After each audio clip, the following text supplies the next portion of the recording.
নমস্কার সবাইকে। আজকে আমি নিয়ে চলে এসেছি ডিম আলু কষার রেসিপি নিয়ে। তো চলো আমার সাথে দেখতে থাকো। প্রথমে কড়াই বসিয়ে দিয়ে তার মধ্যে আমি সর্ষের তেল গরম করতে দিয়েছিলাম। তারপরে চিনে বাদামগুলোকে আমি একটু হালকা করে ভেজে তুলে নেব। চিনে বাদামগুলো আমার ভাজা হয়ে গেছে, আমি তুলে নিয়েছি।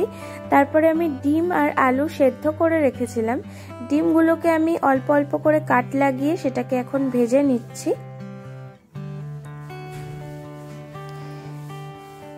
ভাজা হয়ে গেছে, এরপরে আমি ডিমগুলোকে তুলে রাখবো। তারপর ওই একই তেলের মধ্যে আমি এবার পেঁয়াজ কুচনো দিয়ে দিলাম, দিয়ে পেঁয়াজটাকে ভালো করে ভেজে নেব।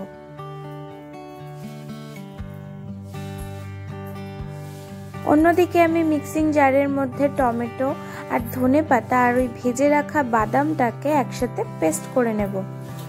এবার দেখো পেঁয়াজ ভাজার মধ্যে আমি আদা রসুন পেস্ট দিয়ে দিলাম, দিয়ে আবারও ভালো মতো করে ভেজে নিয়ে পেঁয়াজকলি আমি কেটে রেখেছিলাম সেটাকে আমি দিয়ে দিলাম, দিয়ে আবারও ভালো মতো করে ভেজে নিচ্ছি।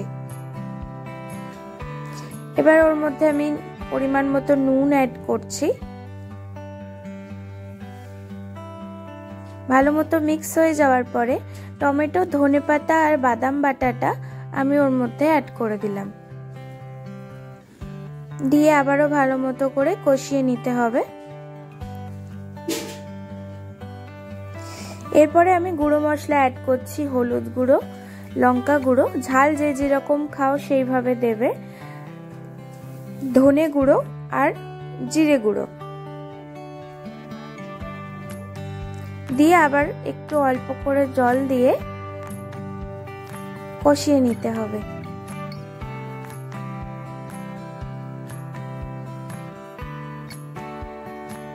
মশলাটা ততক্ষণ কষিয়ে নিতে হবে যতক্ষণ না মশলাটা থেকে দেখো কত সুন্দর করে তেল ছেড়ে গেছে, এই পর্যন্ত আমাদের কিন্তু কষিয়ে নিতে হবে। এরপরে দেখো আমি আলুগুলোকে 80% মতো বয়েল করে সেটাকে হালকা তেলের মধ্যে ভেজে রেখেছিলাম, সেগুলো একটু কেটে কেটে আমি এই গ্রেভির মধ্যে অ্যাড করে দিলাম।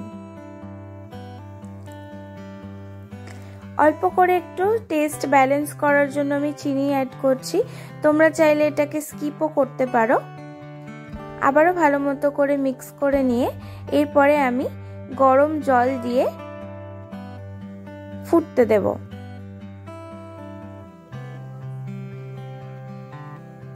এটা কিন্তু ভাত রুটির সঙ্গে ভীষণ ভালো যায়, তো অবশ্যই তোমরা ট্রাই করো আর আমাকে কমেন্ট করে বলো কেমন হয়েছে। আশা করছি তোমাদেরও ভালো লাগবে। গরম জলটা দেওয়ার পরে আমি কিন্তু ডিমগুলো দিয়ে ঢাকা দিয়ে দিয়েছিলাম, ফুটতে দিয়েছিলাম অল্প করে। তো ঢাকাটা খুলে দেখো আমার কিন্তু ডিম আলু কষা একদম রেডি।